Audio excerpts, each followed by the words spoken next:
¿Qué tal? Deseo estén teniendo un buen día. Les saludo desde la Unión de Universidades de América Latina y el Caribe a través del Espacio Común de Educación Superior en Línea. En esta ocasión, hemos unido esfuerzos con la Sociedad Mexicana de Cómputo Educativo, la SOMESE, para participar en las actividades de precongreso en el marco de su 37º Simposio Internacional. Este año tiene como tema central los desafíos de la educación frente a la inteligencia artificial. Es por ello que preparamos una sesión que aborda uno de los ejes del simposio al que se le ha denominado la ética que falta en la inteligencia artificial para ser más humanos. Como podemos darnos cuenta, es un título muy sugestivo que nos llena de curiosidad y despierta nuestro interés en el saber cómo se aborda el tema. De acuerdo a la UNESCO, la ética en la inteligencia artificial se refiere a la necesidad de establecer principios y valores que guíen el desarrollo y uso de la inteligencia artificial.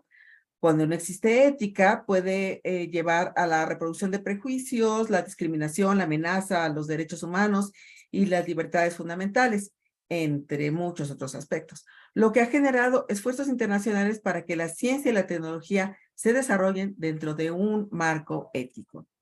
Esto implica considerar cómo la inteligencia artificial puede ser mm, más ética, justa y compasiva en su comportamiento y para la toma de decisiones, por lo que es necesario incorporar principios éticos y morales en el desarrollo y uso de la inteligencia artificial para crear contenido empleando técnicas de generación automática y acercar a la población de todos los niveles sociales y culturales a la inteligencia artificial generativa. Para hablar de ello y mostrarnos algunas aplicaciones, nos acompañan dos especialistas en la materia. Tomás Bautista Godínez, quien tiene un doctorado en inteligencia de sistemas, es maestro en investigación de operaciones e ingeniero civil. Sus estudios los realizó en la UNAM y en la actualidad estudia filosofía, particularmente ética y teoría crítica. Ha trabajado desde el humanismo en los pueblos indígenas de la montaña alta del estado de Guerrero, México, entre los que se encuentran los nahuas, navisavi o mixtecos, mepa, tlapanecos, ñurdá, amuzgos, con la intención de consultar una cultura de la paz y mejorar las condiciones de bienestar a partir de educación de la calidad y telemedicina.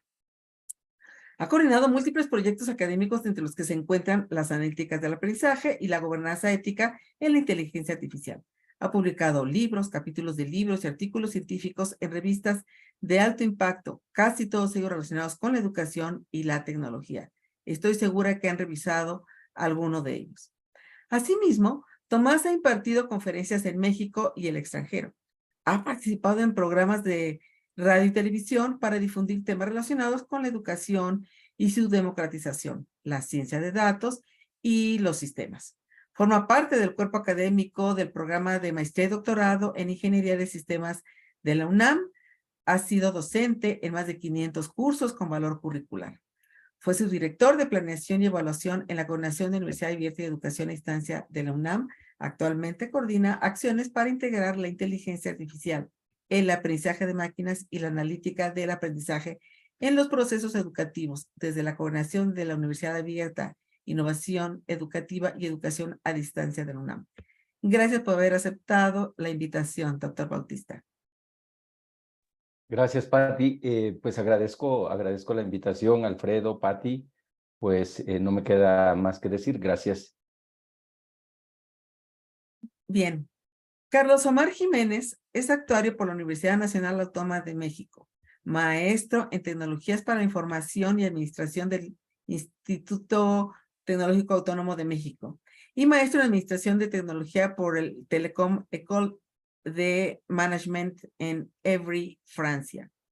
También concluyó la maestría en Alta Dirección en la UNAM y en la actualidad cursa los estudios doctorales en Ciencias de la Administración. Asimismo, Carlos ha complementado su formación con algunos diplomados en diversas instituciones, entre ellos el de Inteligencia de Negocios, en la Facultad de Estudios Superiores de la UNAM de Estadística y el de Seguros de Finanzas en IMESFAC en México. En este momento es el titular de los seguros de daños y automóviles, donde contribuye con el diseño y ejecución del portafolio de los proyectos sectoriales que forman parte de la extensión del mercado en la Asociación Mexicana de Instituciones de Seguros, la AMIS. Carlos preside el Grupo de Trabajo de Seguros en la Alianza del Sector Privado para Sociedades Resilientes ante Desastres, ARICE. Asimismo, es miembro titular de la Comisión de Seguridad de la Comisión de Energía en el Consejo Coordinador Empresarial. También es miembro del Comité de Prevención de Acciones Viales del Instituto Mexicano del Transporte y es consejero en los observatorios de lesiones en la Ciudad de México y Nuevo León, entre otros vínculos con el sector público-privado.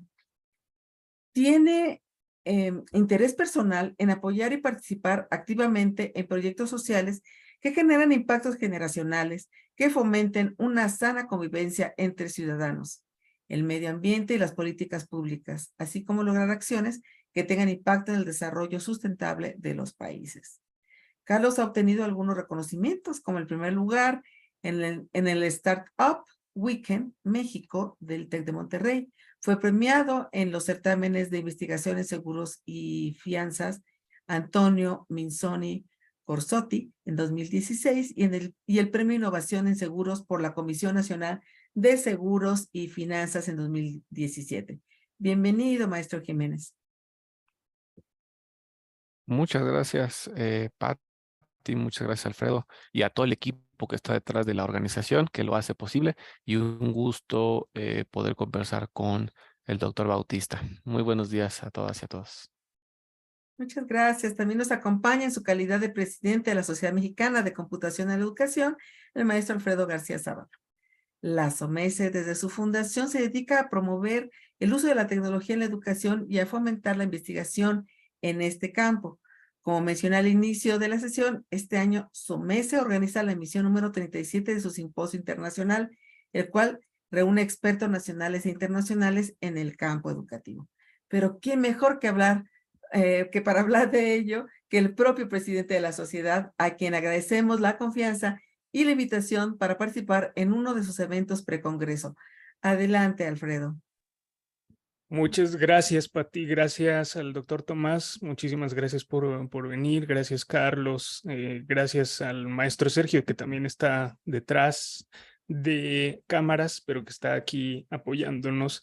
Y pues sí, pues SOMESE, la Sociedad Mexicana de Computación en la Educación, está hoy impulsando este tema que lo que busca es lograr una serie de discusiones pues mucho más aterrizadas, más académicas. Ustedes saben que hoy todo el mundo habla de inteligencia artificial y bueno, pues si lo podemos hacer desde SOMESE, que ha hablado de tecnologías educativas desde hace casi 40 años, pues por eso es que buscamos estos espacios. Este año el tema del simposio tiene que ver con desafíos de la educación frente a la inteligencia artificial. Ese es nuestro primer eje, nuestro eje principal, pero por supuesto hablamos de pospandemia y espacios educativos, de tecnologías educativas antes y después de la inteligencia artificial, el desarrollo de contenidos educativos con y sin inteligencia artificial, inclusión, equidad y diversidad educativas y por supuesto uno de los ejes más importantes, legislación y ética de la inteligencia artificial en la educación. Y por supuesto, bueno, abordar el tema de la inteligencia artificial desde esta perspectiva de la ética que ahora nos van a compartir Tomás y Carlos, pues tiene mucho que ver con las grandes preocupaciones que hay en torno a la inteligencia artificial, ¿no? Sobre todo porque pues la ética en este contexto no es que sea una propiedad intrínseca de la inteligencia artificial, sino que se refiere más a una cuestión de cómo se diseña esta inteligencia artificial, cómo se entrena esta inteligencia artificial por los sesgos que podría tener en ese entrenamiento y en los datos que se le proveen, y por supuesto en el uso y la regulación de esta inteligencia artificial y cómo está influenciada por las decisiones humanas que tienen que ver con el tema central que tratamos tanto en la UDUALC como en SOMESE, que es la educación. Entonces, bueno, pues les agradezco mucho y pues aquí estamos presentes. Muchas gracias a todos por su presencia. Perdón. ¿Ibas a decir algo, Tomás? Si no, bueno, No, muchas gracias, adelante. Bueno, agradezco su presencia y damos comienzo al conversatorio. Tomás, Carlos, tienen ustedes la palabra. Tengo entendido que era una presentación conjunta y complementarán lo que sería lo teórico, conceptual y contextual con lo que es prácticamente algunos ejemplos de sus aplicaciones. Y si no tiene inconveniente, posteriormente entraremos a una sesión de preguntas de quienes nos acompañan. Adelante, tienen ustedes la palabra. Gracias, Pati. Gracias, Alfredo. Diste o dijiste una frase o ambos. Pati, aunque no quiere estar en el diálogo, pues ya retomé algunas palabras que dijiste en términos de la compasión. La ética que falta es un opuesto a la compasión, sino a la construcción donde todos los sujetos pueden. Alfredo, hablaste también de una idea de la importancia de la ética y es un punto que es crucial dentro de la inteligencia artificial y al mismo tiempo la forma de conceptualizar la ética. Hay múltiples éticas y quiero en este momento pues hacer un señalamiento a partir de una anécdota. Con Carlos hemos estado dialogando tras bambalinas, pues para tratar de sembrar, no sé si vamos a aclarar algunos conceptos o vamos a sembrar más dudas. Recientemente, Carlos me recordó una frase que dice, primero es el 1 y luego es el 2, pero ahora yo me volveré reticente sobre ese planteamiento y diré que comienzo por el 2. Y comienzo por el 2 con una idea que está relacionada con algo que está aconteciendo en un curso donde yo soy estudiante.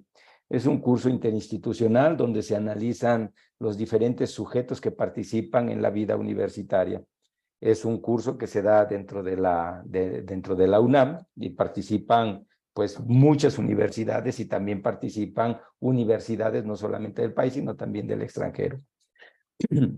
Y una de las autoridades coordinadores de ese evento, un sociólogo reconocido, que evitaré su nombre en este momento, evocaba palabras de don Eberto Castillo. Yo soy ingeniero civil y cuando mencionaron a don Eberto Castillo, pues inmediatamente en ese curso pues vino a mi mente pues mi profesión de origen, que soy ingeniero civil. Y este sociólogo, que es el doctor Gil Antón, decía, pues don Eberto Castillo se decía recurrentemente que a los ingenieros civiles no se le caen los puentes porque solamente los dibujan. Y precisamente esa idea de solamente el dibujo en términos de la representación, pues efectivamente creo que nunca va a suceder algo que se caiga, pues precisamente porque solamente está representada la intelectualidad de los profesionales en ese quehacer cotidiano de la profesión de la ingeniería civil. Dicho esto, me lleva nuevamente, por eso digo que este es el 2, es decir, plasmemos nuestro pensamiento en acciones concretas, en situaciones específicas donde haya una empatía con los diferentes sujetos con quien podamos construir. Me parece que memorizar en este momento no es suficiente, es necesario, pero no es suficiente. Carlos recurrentemente me había estado comentando, pues empecemos por el principio y ahora con ese planteamiento de don Eberto Castillo de que a los ingenieros no se nos caen los puentes porque solamente los dibujamos, hoy hago este hincapié acerca de la importancia del pensamiento crítico desde una lógica dialéctica, no desde una lógica formal para hacer una lucha de contrarios que vayamos produciendo otras realidades. Y nuevamente, aunque Pati no quiera estar en el diálogo, ella dijo algo muy interesante tras de cámaras, que dijo construir realidades alternas o caminos alternos. Este planteamiento lo traigo a colación en la idea del pensamiento crítico. El pensamiento crítico, por supuesto, lo retomo un planteamiento de Michel Foucault acerca del cuidado de sí, hermenéutica del cuidado de sí, o hermenéutica del sujeto. En ese sentido, cuando dice la hermenéutica del sujeto y el cuidado de sí, y por eso invito a Carlos, gracias porque ustedes me hayan permitido invitarlo y gracias porque Carlos haya aceptado esta invitación, porque el cuidado está relacionado con el riesgo. ¿sí? El riesgo y la incertidumbre, por supuesto, donde tradicionalmente en la educación no está enseñándose el ejercicio de la incertidumbre, y el ejercicio de la incertidumbre tiene su base fundamental en la idea del miedo. ¿Qué quiero decir con esto? Que el pensamiento crítico tiene que llevarse a cabo precisamente dudando de nuestro propio pensamiento. La duda metódica es fundamental, pero no solamente en términos intelectuales, sino de las consecuencias que trae consigo nuestros propios actos. Y aquí retomo un planteamiento muy importante que yo quisiera marcar en tres categorías fundamentales. La importancia de reconocer los fenómenos con el apoyo, el auxilio de la inteligencia artificial, estar en situaciones concretas y producir acontecimientos no solamente desde la intelectualidad, sino desde la acción práctica y la intelectualidad para producir conocimiento. En ese sentido, Carlos, considero que es importante que remarquemos la importancia que se vive, yo lo estoy diciendo desde el ámbito académico, sin embargo, Carlos tendrá otras posturas en términos de la acción práctica que lleva desde pues las funciones ejecutivas que él desempeña en términos de la atenuación del riesgo a partir de las incertidumbres que se viven, y el riesgo a partir del cuidado sensible que se tiene de las acciones desfavorables que pueden dañar al sujeto, tanto en su patrimonio con su propia vida. Carlos, ese es el planteamiento que hago del pensamiento crítico, pues para pensarlo desde el ámbito de la industria donde tú te desempeñas. Adelante. Muchas gracias, Tomás, y muchas gracias. No quiero arrancar sin verdaderamente felicitar el programa de SOMESE. Ahora que Alfredo lo esbozaba, qué integral está hecho, ¿eh? Déjenme remarcarlo y verdaderamente, pues ni siquiera felicitarlo, más bien agradecerlo, porque eso es uno de los factores que hace que las cosas tengan ese nivel de multidisciplinariedad. O sea, está completo, pues es muy holístico. Entonces, felicidades, SOMESE, por esa perspectiva. Y bueno, no quería dejarlo, no quería dejar pasar la nota. Y bueno, pues Tomás ya empezó por lo difícil, ¿eh? Por verdaderamente hacer el vínculo en los conceptos robustos del pensamiento crítico. En el riesgo, la Asociación Mexicana de Instituciones de Seguros es la cámara, la asociación que agremia a las empresas de seguros. Hoy mi invitación, más que en el concepto de seguros, es en la experiencia de la industria, porque esta industria se dedica a la gestión del riesgo. Y el riesgo suele estar muy intuitivamente pensado en una amenaza, pero el riesgo también es una oportunidad. Y sin entrar en demasiado detalle, uno de los principales vínculos en el concepto del riesgo es la gestión del riesgo. Y existen muchos métodos para gestionar riesgos, entre ellos los que en grandes bloques tienen muy claro el proceso. Y el proceso es, en principio, identificar el riesgo, cuantificarlo, priorizarlo, comunicarlo. Y esto a través de muchas herramientas que permiten estos objetivos. Y platicando sobre la importancia del riesgo, porque hoy una de las tantas conversaciones alrededor de la inteligencia artificial es cuál es el nivel de riesgo o qué incidencia tiene en el riesgo, pero yo no quiero dejar de enfatizar que el riesgo siempre o es una oportunidad o es una amenaza o una combinación de ambas, ¿no? Y por eso la importancia de la gestión, porque no podemos siempre asociarlo a algo negativo. Y yo quiero, aprovechando que la invitación es a conversar temas prácticos, el sector asegurador está utilizando inteligencia artificial muy en la perspectiva de la mitigación del riesgo, de la reducción de los impactos de la materialización de un riesgo.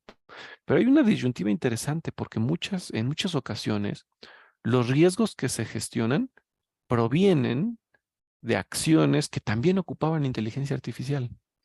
Entonces, aquí entramos y regresamos al punto del pensamiento crítico como la semilla para ir avanzando hacia si es un riesgo como amenaza, un riesgo como oportunidad, dado que estamos utilizando una herramienta para gestionar los impactos de la misma herramienta. Entonces, es aquí donde viene esta gran discusión y yo me atrevo a preguntarle a Tomás en ese sentido algo que ahora que lo conversaba, lo estaba escribiendo.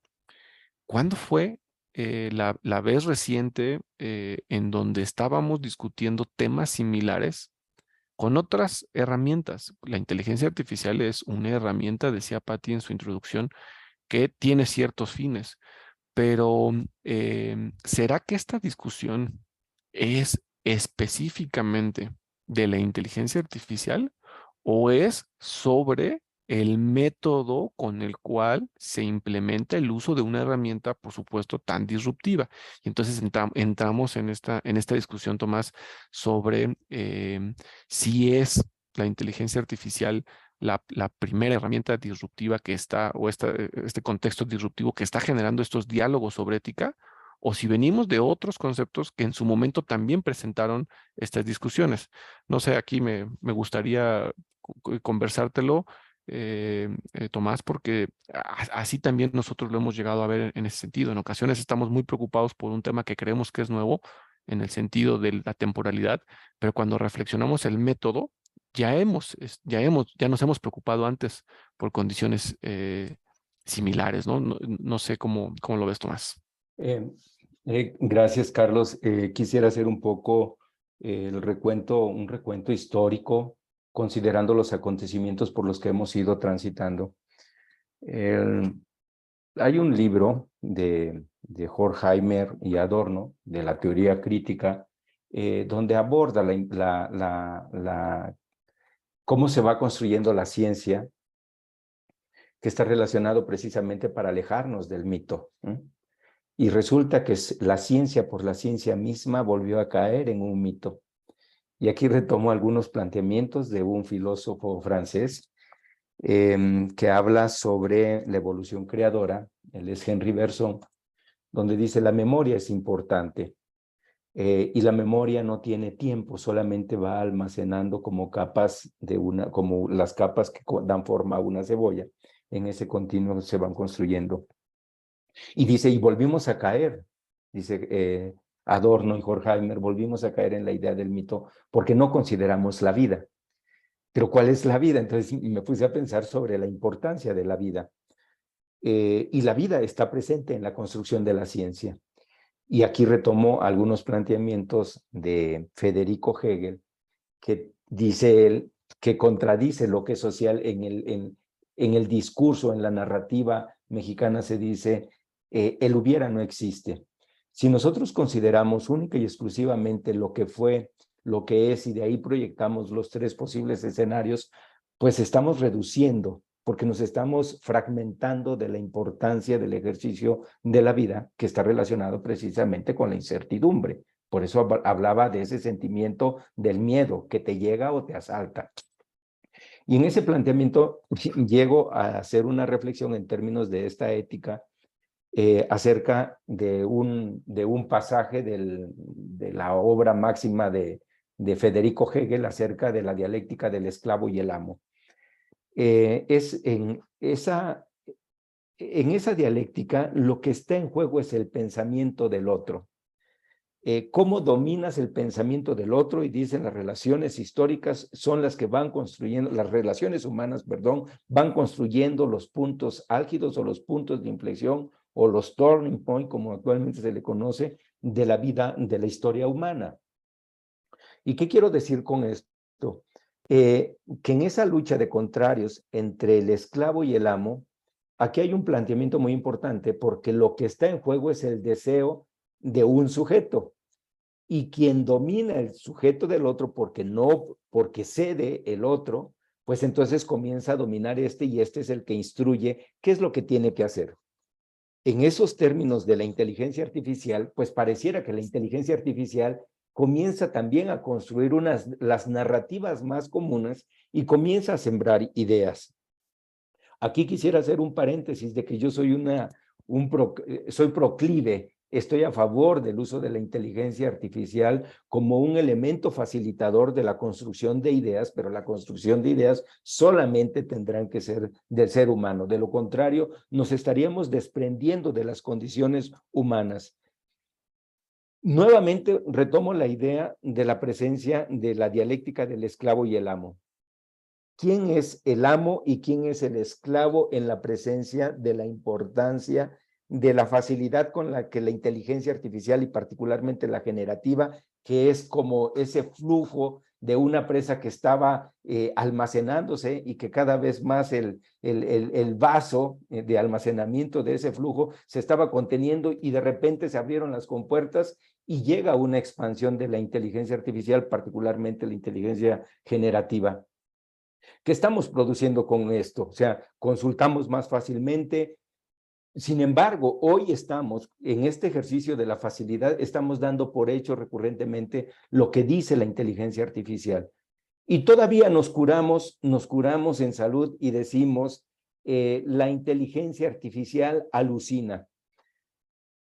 Ese sentimiento, ese sentimiento de esa conducta de la conciencia lleva a pensar que a la inteligencia artificial le estamos atribuyendo funciones intrínsecas, única y exclusivamente al ser humano. Bien sabes tú, Carlos, que cuando hablamos de estadística, pues ahí hablamos de datos espurios. Entonces, las respuestas que tradicionalmente, o bueno, frecuentemente, no tradicionalmente, frecuentemente está generando cualquiera de las inteligencias artificiales generativas, dicen, está alucinando porque dio un dato diferente que no corresponde a lo que normalmente se está diciendo. Por ejemplo, hay un caso donde le metí un párrafo de un poema y le dije, completa este poema. Y lo completa ambas, ChatGPT y BAR, lo completaron adecuadamente. Y le pregunto, ¿y quién es el autor? Y el autor era, pues, un autor sudamericano, me da el nombre, y le digo, no estoy de acuerdo. No estoy de acuerdo. Entiendo que este verso es de un poeta mexicano. Ofrezco disculpa, tienes razón. El poeta, este párrafo, este verso le corresponde a esta obra y es de este autor mexicano. Es decir, está generando datos espurios recurrentemente. Lo que tenemos que hacer como académicos, pues es realimentar esa información de tal manera que vaya siendo consistente con la realidad concreta. ¿Qué quiero decir con esto? Que no solamente tenemos que fortalecer las virtudes intelectuales, sino las virtudes prácticas. ¿Qué quiero decir con esto? Si no plasmamos nuestras manos, y aquí retomo el concepto de praxis, si no plasmamos nuestro pensamiento a través de nuestras manos, lo que queremos hacer, difícilmente podríamos construir un espacio social diferente. Solamente estaríamos en esa lucha de contrarios intelectuales entre el sujeto, que es el ser humano, versus la máquina. Y me parece que tenemos que romper ese planteamiento que está relacionado precisamente con la acción práctica. En ese sentido, Carlos, la acción práctica pues me lleva a hacerte preguntas. ¿Tú cómo vives este planteamiento de entre el esclavo y el amo dentro de una situación concreta donde pues la vida se va marcando por las decisiones que en el continuo se van ejerciendo? Adelante, Carlos. Sí, gracias, Tomás. Fíjate que estoy aquí antes de responderte, porque tampoco estoy tan seguro de que te pueda dar una respuesta categórica. Más bien te compartiré uno de las experiencias que hay en la industria y quiero retomar un concepto que pones en la mesa, que es, debemos partir de que la inteligencia artificial va a recoger, va a compartir, va a distribuir e inclusive va a generar de manera auténtica, de manera correcta. Y entonces creo que cabe una discusión completa sobre no solo si lo que estamos obteniendo es válido, es verdadero y nos lleva a nuevamente la semilla que sembraste, Tomás, del pensamiento crítico, que no quiero regresar a la duda sobre en qué momento es cuando se requiere más este pensamiento crítico, o ahora bien, quiero llevarlo al terreno de la práctica sobre si el uso que está dando está teniendo un beneficio o no. Y ahí regreso o circulo el riesgo, porque la pregunta entonces es, ¿dónde debemos fortalecer este criterio o este pensamiento crítico? ¿O dónde debemos fortalecer los valores? Si en la entrada de la información del algoritmo o en el uso de la salida de la información del algoritmo. Em, y yo empezaba compartiéndoles que actualmente se está utilizando inteligencia artificial para eliminar o reducir riesgos, pero que lamentablemente son riesgos producidos por la propia inteligencia artificial. Entonces, quiero poner en la mesa un poco la perspectiva de qué va primero, o sea, el uso de la herramienta para construcción de un bien o el cuestionamiento del uso de la herramienta de manera inadecuada por ser una salida de información no necesariamente válida o verificada o inclusive verdadera, pero para fines que son prácticos y que no generan un bien. Muy concreto, la inteligencia artificial está entrando a usos que realmente vulneran la seguridad de la información, que vulneran la integridad de lo que se comparte como conocimiento de un tema en específico, pero también la inteligencia artificial se está volviendo una herramienta que acelera el salvaguardar vidas, que acelera la oportunidad en la que se reacciona, por ejemplo, ante un desastre, un terremoto, un huracán, y la inteligencia artificial entonces también nos está llevando a acelerar el beneficio ante una persona, ante una sociedad, pero en contraste también nos está llevando a efectos que ponen en riesgo la información, la salud e inclusive las cadenas productivas. En ocasiones, por ejemplo, en la industria del transporte, la inteligencia artificial está generando eficiencias que motivan que las materias primas, en particular, por ejemplo, la cadena de los alimentos, el traslado de alimentos, pues al final más que la entrega de mercancía o el traslado de mercancías, es el resguardo de la sustentabilidad de estos productos que van a terminar en alimento. Pero también estamos utilizando inteligencia artificial o se está utilizando inteligencia artificial para vulnerar esos procesos.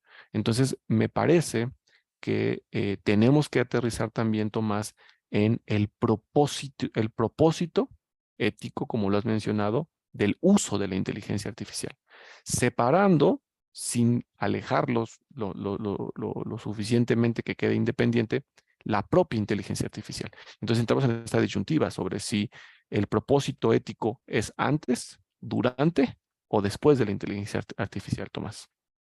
El propósito ético lo conversamos tras bambalinas hace días chachareando con Carlos, pensando en lo que podríamos debatir de acuerdo con lo que hemos vivido y lo que hemos aprendido a lo largo de nuestra vida. El propósito ético es un planteamiento nuevamente, un planteamiento de Manuel Kant, donde habla del desideratum, es decir, el máximo propósito que hace bien a partir de unos principios que me conducen. Es decir, entre el deber y el deseo ético nos marca el camino por donde tenemos que transitar. Y haces un planteamiento muy importante acerca de la entrada, o si nosotros somos la entrada o somos la parte que nos procesa. Y me parece que aquí, si desprendemos la idea del pensamiento crítico, es decir, el cuidado de mí, de mí mismo, de mis decisiones y los posibles riesgos en que ponga el sujeto al otro y el entorno, me parece que si lo desprendemos nosotros nos volvemos masa que nos da forma a la inteligencia artificial. Aquí quiero hacer referencia a un planteamiento y a partir de una vivencia. Patti hace un rato mencionó que he estado trabajando con los MEPA, los Ñundá, los Nasabi y los Nahua. Por supuesto, como anécdota, envié un artículo hace tiempo a una revista indexada internacional y uno de los revisores me dijo, ¿por qué estás utilizando MEPA si normalmente a esas etnias se les conoce como náhuatl? Perdón, como tlapanecos. Si no está uno en una situación concreta, yo habría ofrecido disculpas al editor en jefe.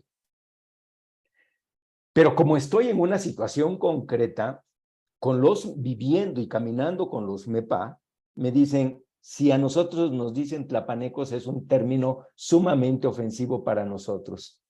Dice, en doble sentido, porque nos los ponen los de Tlapa, Pati, porque nos los ponen los de Tlapa, donde llega la cultura náhuatl y también llega el tema de los españoles. Entonces nosotros sentimos una doble ofensa cuando nos dicen tlapaneco. Si yo no estuviera en esa realidad concreta, difícilmente podría yo argumentar a un editor en jefe ese significado denostador que tiene la palabra tlapaneco para los MEPA, particularmente de la montaña alta.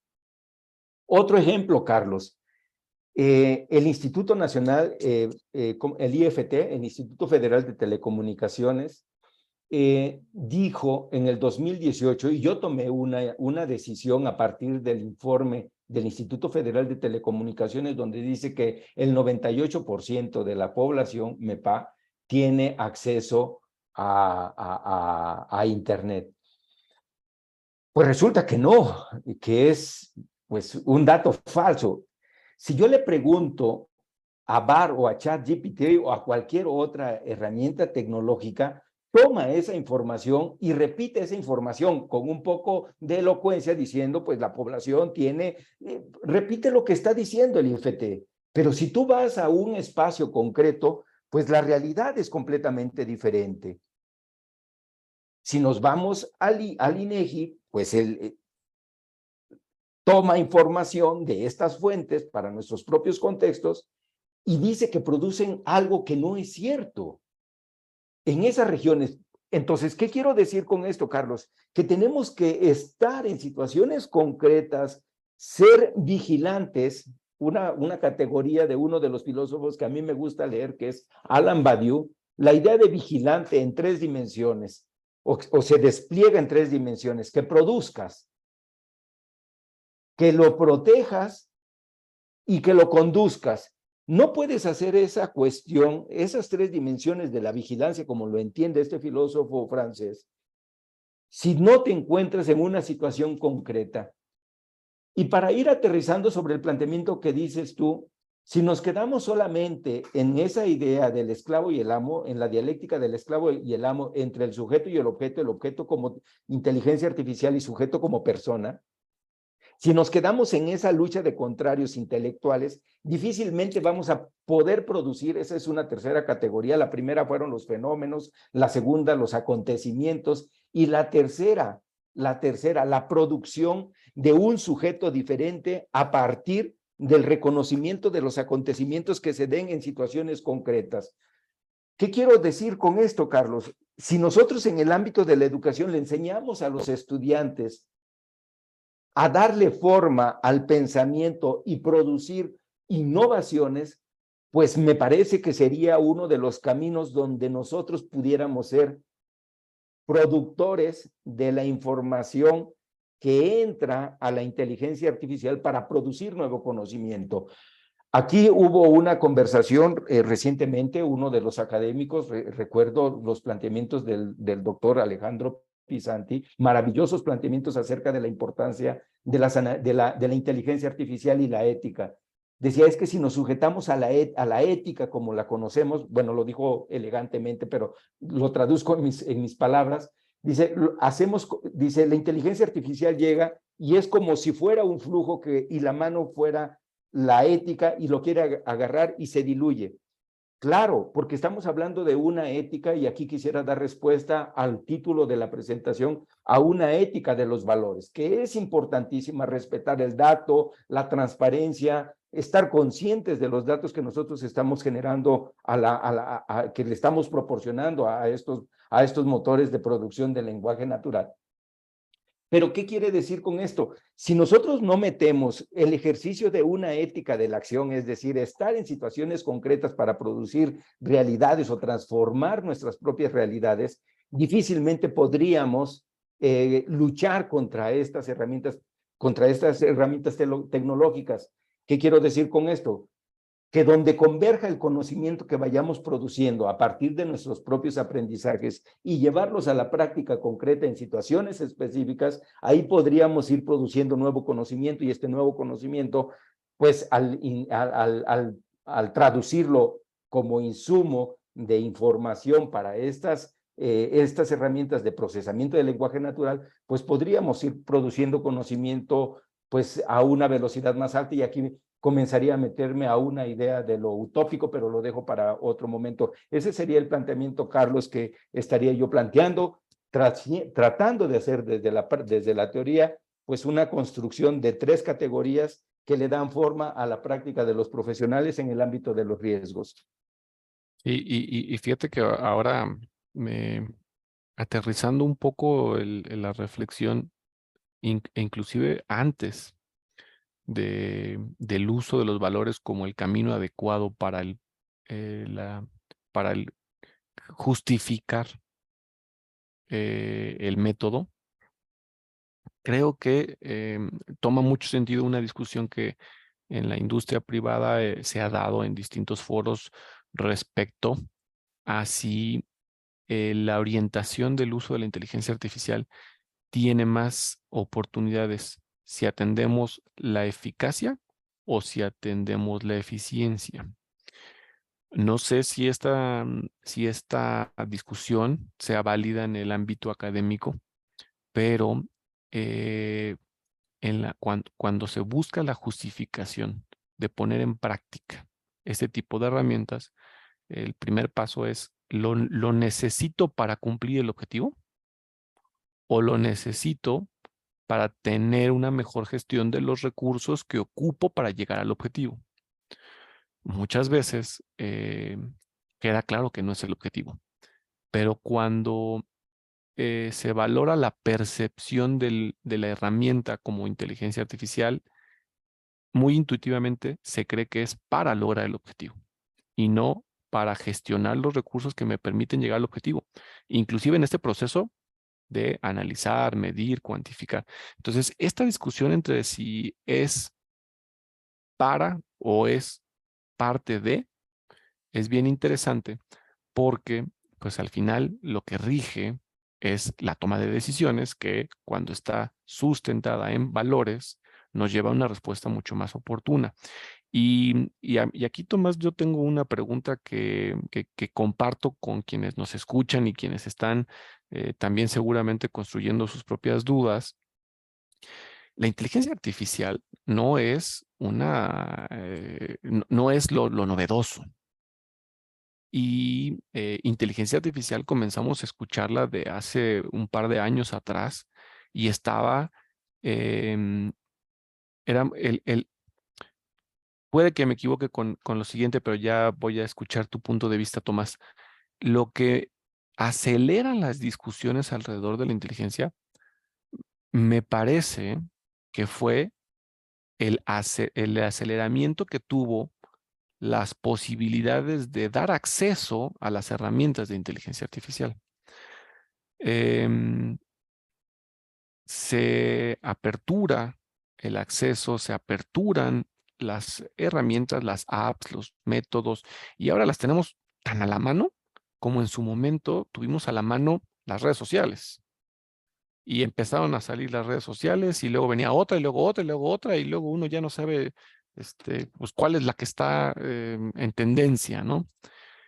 Y entonces la reflexión es si estas discusiones son alrededor de la herramienta, del proceso, de los resultados, de las capacidades, inclusive tecnológicas, que se requieren para conseguirla, o es el aceleramiento de poder poner a disposición, déjame decirlo en términos muy acotados, de las personas que ya tienen acceso a Internet.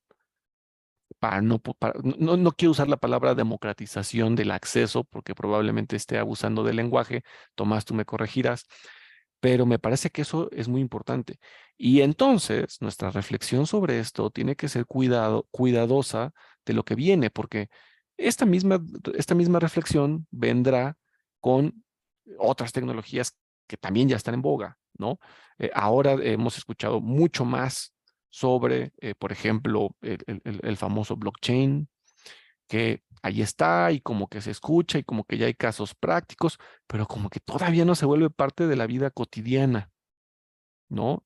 Lo que motiva que algo nos lleve a este tipo de dudas es cuando ya forma parte de la vida cotidiana. No estoy diciendo ni quiero presumir que la inteligencia artificial ya forma parte de la vida cotidiana, pero en un segmento muy específico de personas con acceso a Internet, ya tener acceso a una herramienta que, déjenme decirlo en lo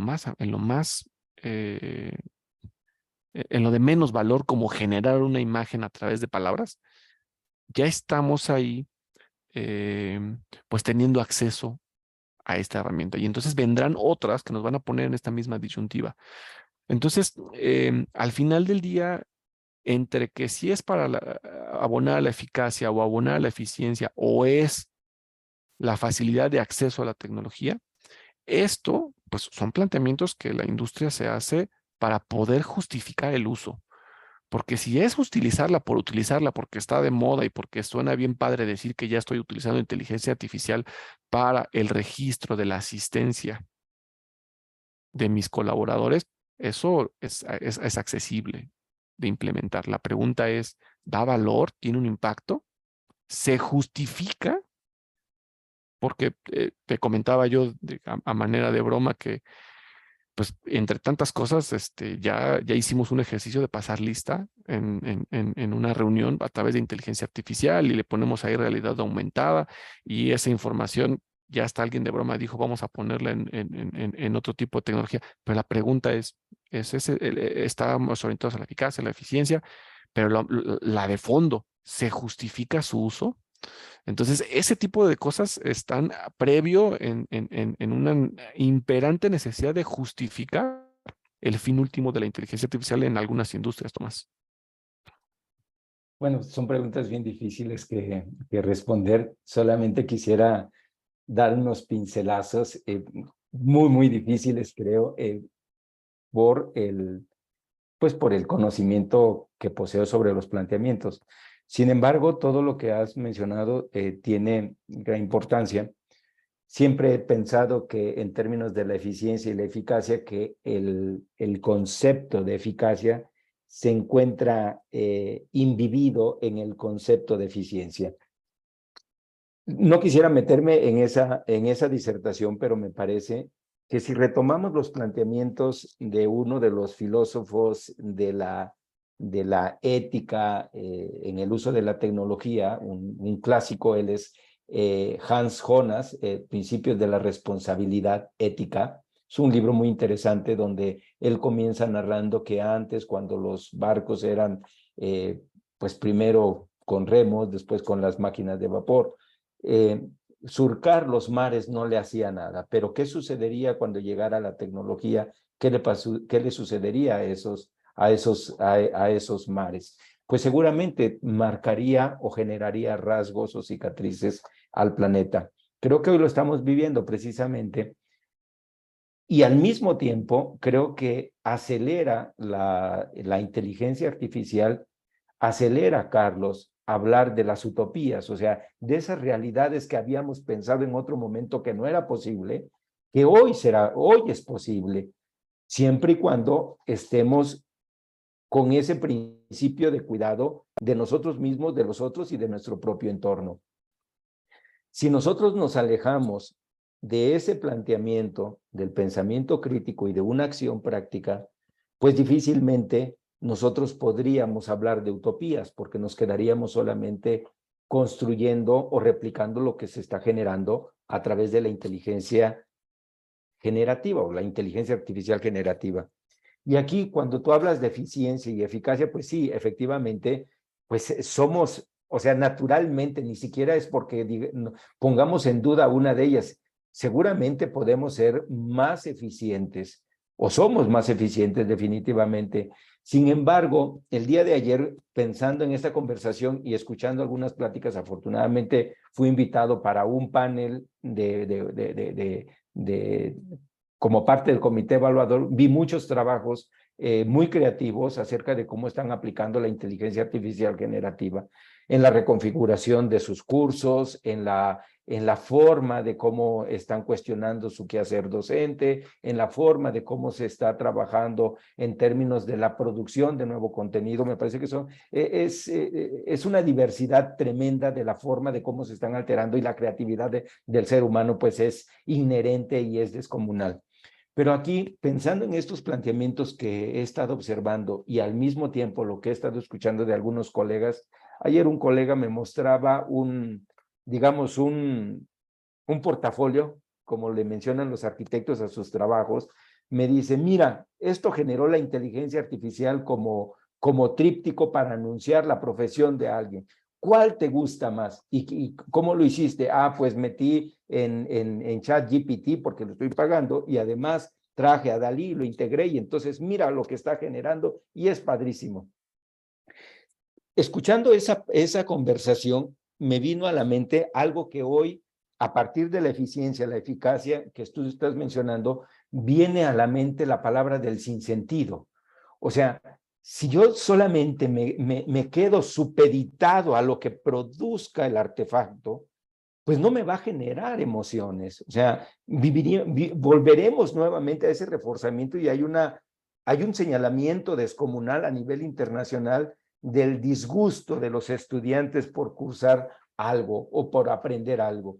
Por lo tanto, si nosotros nuevamente, demasiado humanos, no plasmamos nuestras propias ideas con la facilitación de estas herramientas en el trabajo del quehacer cotidiano para producir acontecimientos, pues entonces sí estamos en riesgo para producir un mayor sinsentido, es decir, ese nihilismo. Y algo que reconocí nuevamente, vuelvo a mi experiencia trabajando con las comunidades indígenas, me dijeron, pensando en el concepto de eficiencia, Carlos, me dijeron, por acá vamos con calma. ¿Sí? No lo entendí porque tengo otras lógicas de trabajar en estas dinámicas de, pues, ChatGPT, por favor, hazme esta idea, ponla en términos elegantes, en inglés, porque tengo que contestarle al editor en jefe de una respuesta. Y te hace un speech extraordinario y lo envías. Ya terminé con eso. A otra cosa. Si yo me voy a estas lógicas, Pati, en esas comunidades, a mí me dicen, no, es que aquí vamos con calma. Lo que nos ha enseñado, dicen, lo que nos ha enseñado el olvido es a ser pacientes. Entonces, ¿cómo rompes con esta idea de la eficiencia de la inteligencia artificial para ello? Esto me lleva nuevamente, Carlos, a pensar, yo hoy estaba haciendo el ejercicio para platicar sobre lo que he estado haciendo con ChatGPT. Yo le preguntaba, o sea, ¿cómo se dice casa en Nepá? Y me dijo otras cosas descomunales que nunca entendí, pero efectivamente distaban considerablemente de lo que está sucediendo. Vuelvo nuevamente a este planteamiento. Si nosotros logramos producir acontecimientos a partir de lo que nos enseñen a querer lo que nosotros queremos, estoy volviendo a la idea de la historia, de la dialéctica del esclavo y el amo. Si logramos que alguien nos enseñe a querer lo que nosotros realmente queremos, le vamos a dar vuelta, y entonces efectivamente la inteligencia artificial será un puntal sustantivo para la construcción de nuevo conocimiento. Esto del esclavo y el amo, Carlos, rápidamente quisiera ir cerrando con este planteamiento.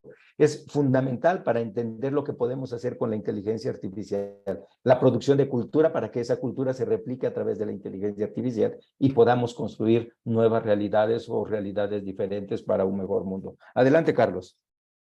Sí, no, fíjate que aquí de repente escuché un silencio y pensé que me había desconectado, pero no. Fíjate que se nos está agotando el tiempo y, y hay que compartir algunas reflexiones finales, y yo no quiero despedirme de la audiencia, de ustedes, sin, por supuesto, se va a escuchar de hasta obvio o intuitivo, pero me siento muy orgulloso de poder compartir que hay acciones donde las personas, y quiero recalcarlo, personas, están tomando decisiones específicas para que con inteligencia artificial y otras herramientas estemos salvando vidas, estemos cuidando la alimentación de las comunidades, de las ciudades, de los pueblos, de todo lugar. Están utilizando la herramienta a través de decidir que contribuye a reaccionar muy rápido ante un desastre, que contribuye a salvar la cosecha ante sequías, ante nevadas, donde antes estas acciones se podían llevar 4 o 5 días y hoy se están llevando mucho menos de la mitad. Oye, Carlos, pero pues es que eso está pasando en el mundo. Sí, pero mi punto no es el resultado. Es lo que hay detrás de esas acciones, que en el fondo es gente, personas tomando decisiones en función del para qué. Y esta sustentabilidad inclusive, pues de la especie humana, está basada en valores y en principios de personas técnicas, profesionales, profesionistas, que están tomando decisiones, y creo que para poder continuar con estas generaciones de personas tomando decisiones basadas en principios, en valores, en un sustento de pensamiento crítico, en un sustento ético de lo que están haciendo, para poder continuar con ello, pues tendríamos que probablemente iterar este razonamiento en los procesos que llevan a que continúen esas personas tomando decisiones. Y creo, Tomás, que al final, cuando propusiste este concepto, que a mí me gusta porque es para ser más humanos, creo que eso es la conclusión. Decías tú que serías ordenado y que primero el 1 y luego el 2, pero ahí yo refiero que empezaste por el 2, porque el título casi que fue la conclusión. Entonces, creo que esa es la discusión en el fondo, porque no se va a acabar con la inteligencia artificial. Y seguramente habrá un pico de dudas, disyuntivas, reflexiones, y vendrá otra, y vendrá otra, y vendrá otra.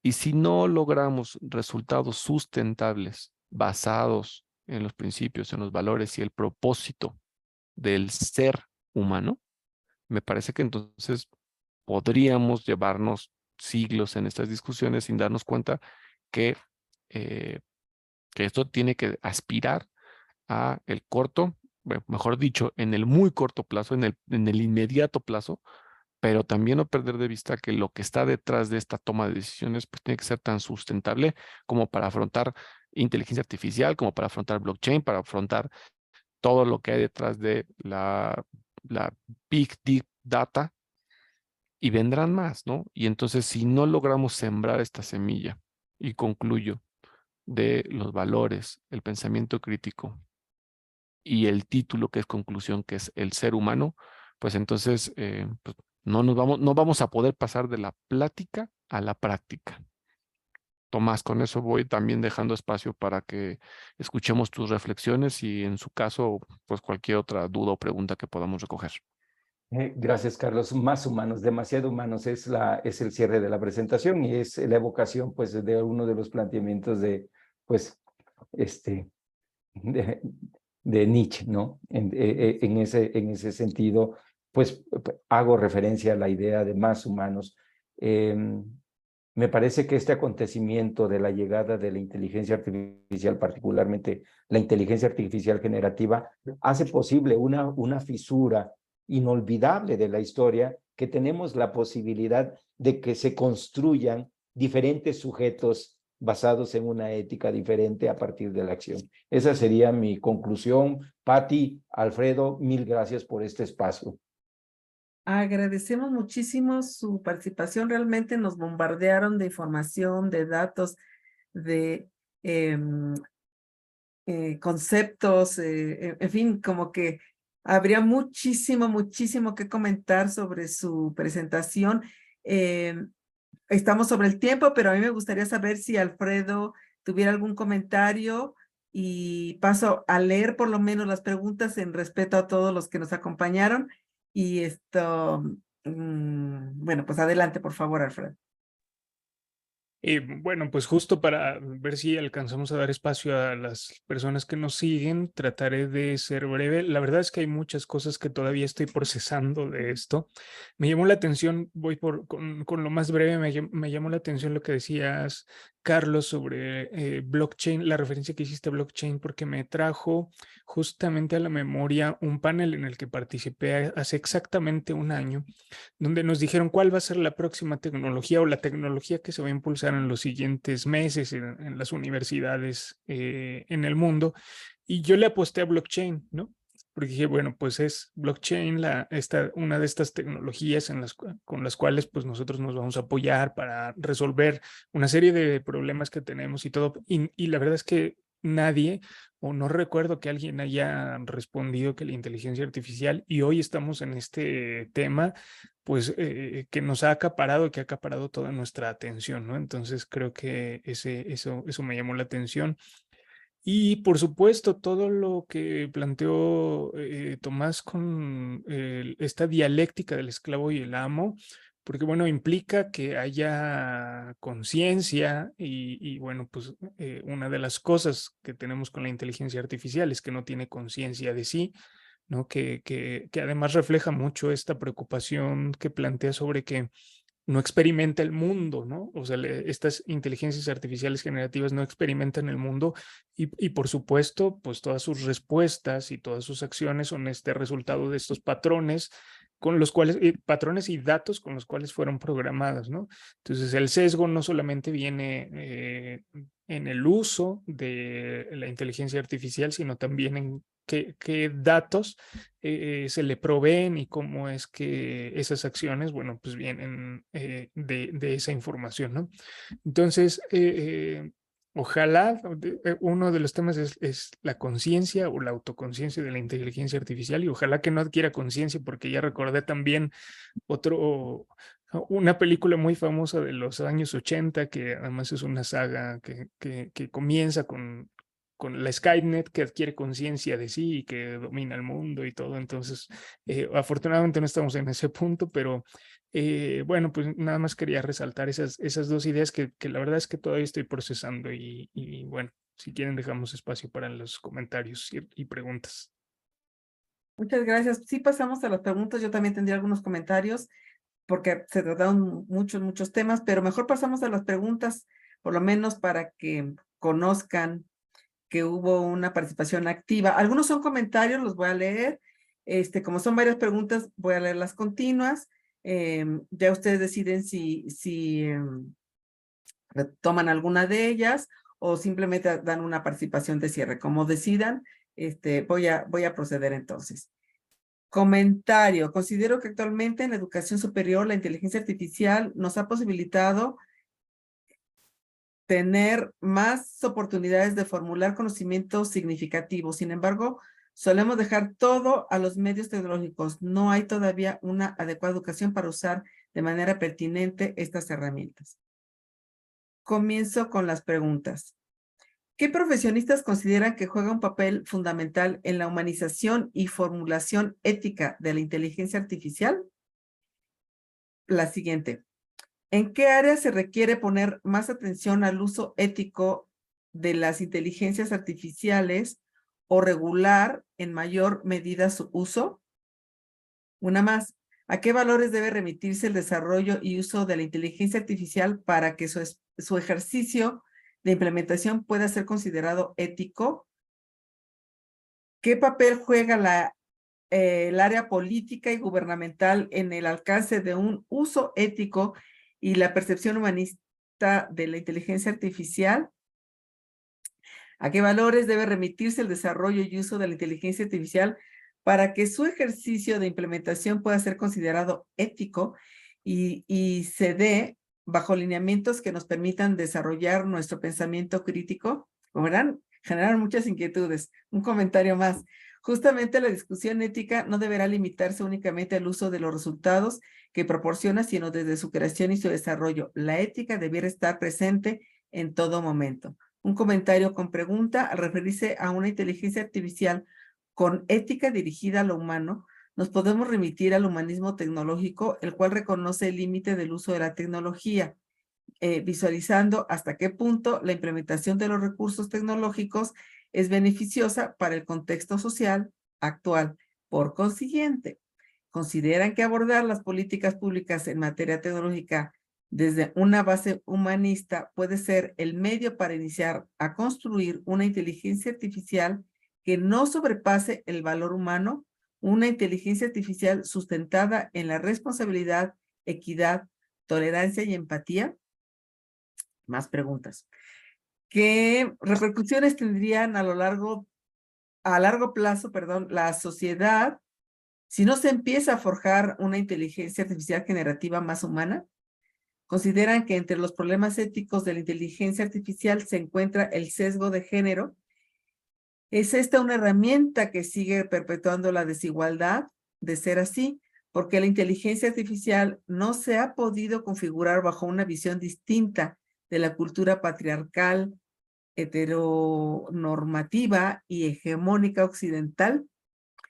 ¿Es realmente posible asignar una perspectiva ética propia de los humanos a una inteligencia artificial? Esto tiene relación con respecto al concepto de para ser más humanos del título de la conferencia. Una más, ¿qué principios éticos propone la SOMESE para regular el uso de las inteligencias artificiales? Estaba dirigida directamente a Alfredo. Otro comentario dice: concuerdo con ustedes, la inteligencia artificial no es algo nuevo, pero a partir de la pandemia, del avance de la sociedad y de esta era digital, la necesidad de implementarla en diversos ámbitos que van desde lo económico hasta lo educativo se ha visto presente hoy más que nunca. Son todas las que he recibido. Seguramente habrá por algunas otras por ahí en la nube que todavía no me llegan, pero bueno, creo que es basta la generación de comentarios, de preguntas derivadas de la conversación que tuvieron y pues ustedes decidan si quieren hacer comentarios de carácter global, si se quieren centrar en algo en particular, pues tienen la palabra. Adelante, Tomás. Sí, gracias, Patti. Desde hace, ¿qué será? Desde el 2006 he estado estudiando el humanismo. Como lo mencionaste, Patti, cuando le diste lectura a mi currículum, yo soy ingeniero de sistemas e integro o he estado teorizando desde la práctica la integración del humanismo en una ingeniería de sistemas. Retomando estos planteamientos de una manera transparente, evoco los planteamientos que hace Martin Heidegger en 1946, si no mal recuerdo. Hay un libro que se llama Carta sobre el humanismo. En esa carta sobre el humanismo se mencionan 3 tipos de humanismos y por supuesto hay un recuento, no allí, pero hay un recuento desde Giovanni Pico della Mirandola para definir, para hacernos más humanos.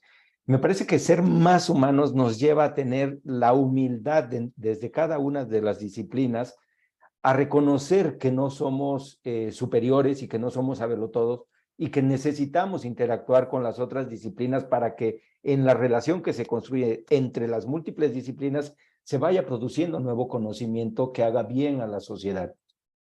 En ese libro de Cartas sobre el Humanismo hay 3 grandes categorías dependiendo de la concepción que tú tengas del sujeto o de la persona.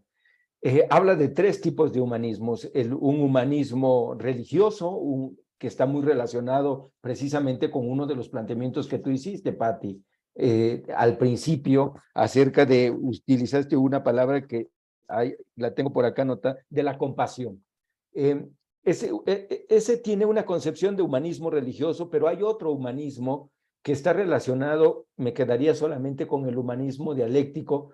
Ese humanismo dialéctico es lo que nos permite, desde mi punto de vista, ser más humanos, es decir, estar conscientes, porque el ser humano de manera natural, y más cuando se está educando, pues generalmente no hace mal. El ser humano más bien lleva a cabo acciones que procuren hacer el bien a una sociedad. Entonces yo me quedaría con la idea del ejercicio interdisciplinario que produzca acciones novedosas para producir bien en una sociedad. Me quedo con la idea, nuevamente, con este humanismo dialéctico, pensando en estos. Recomiendo a los compañeros, compañeras que amablemente nos han escuchado, que revisen ese libro. Es un libro muy pequeño que se llama así, Cartas sobre el Humanismo, y dice, pues hagamos cosas a partir de llevarlo a cabo, y llevar a cabo no significa solamente la realización de algo, sino llevar al extremo no solamente el pensamiento, sino las acciones que pudieran potenciar el bien.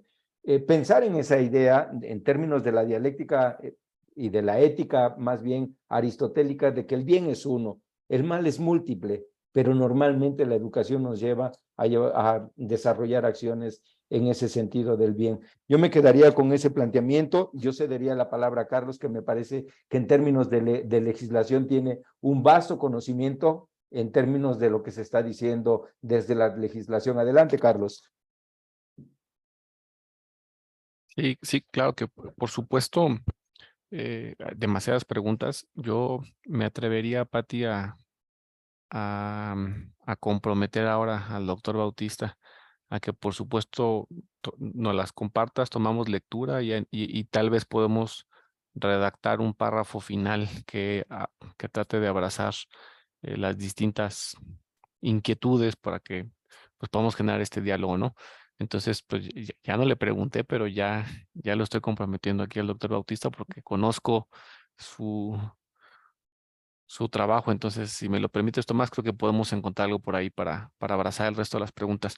Y quiero empezar por una que no dejé de apuntar, que fue, ¿qué profesión requiere más?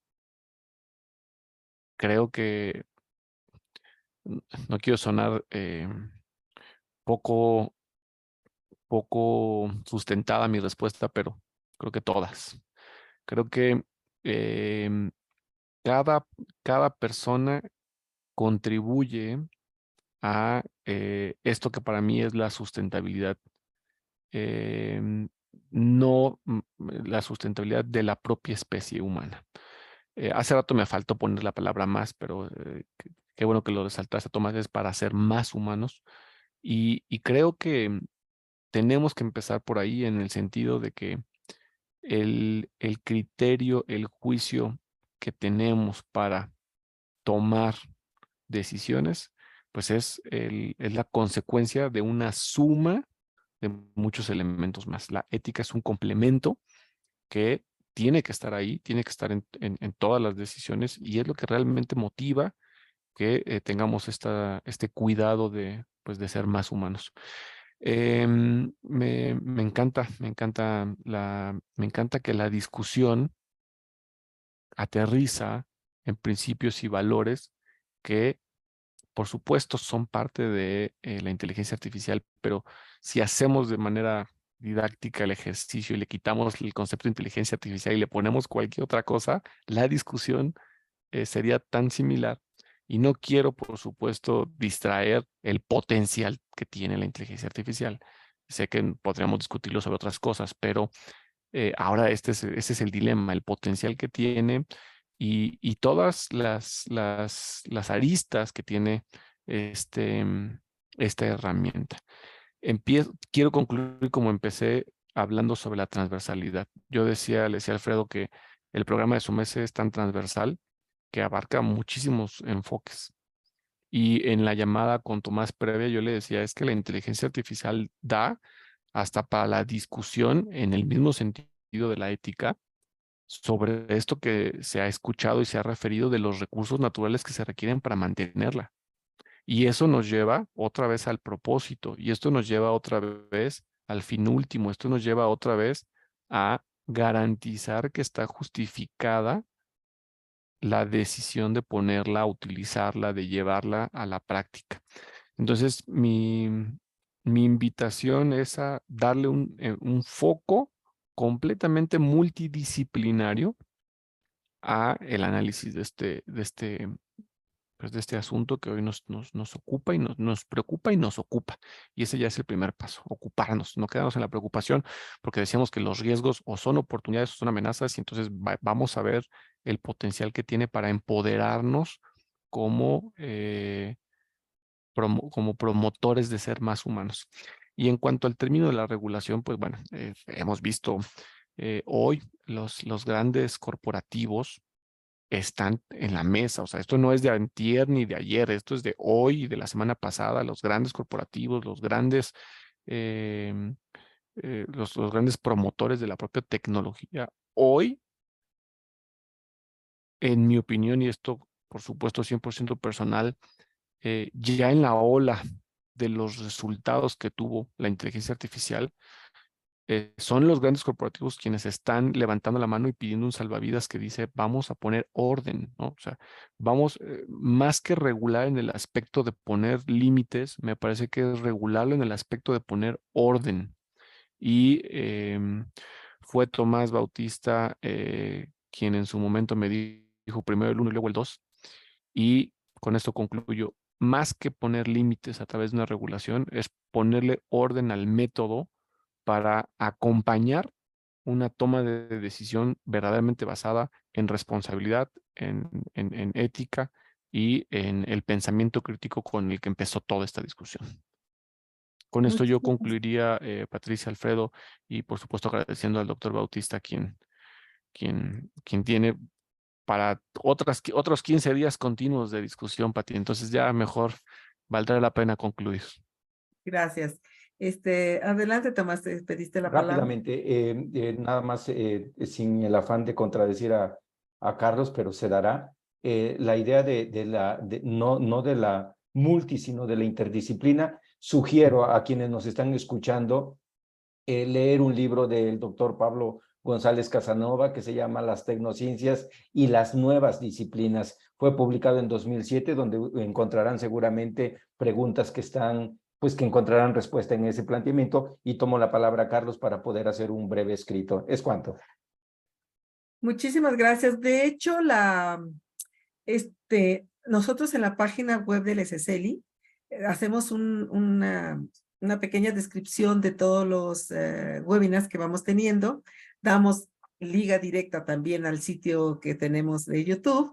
Y en estos espacios estamos incluyendo alguna bibliografía de los propios participantes o algunas recomendaciones de textos que permiten o ayudan a la profundización de los temas abordados. Así que queda perfecto el ofrecimiento y lo abrazamos con mucho gusto.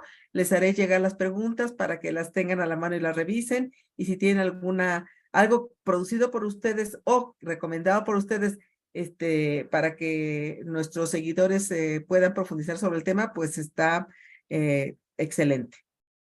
Bueno, pues gracias por sus respuestas.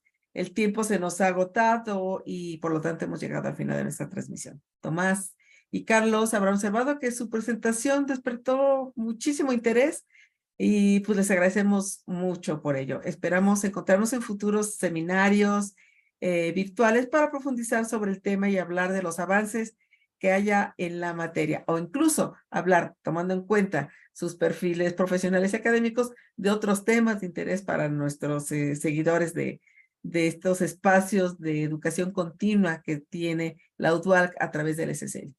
Alfredo, ¿te parece que continuemos organizando actividades académicas conjuntas?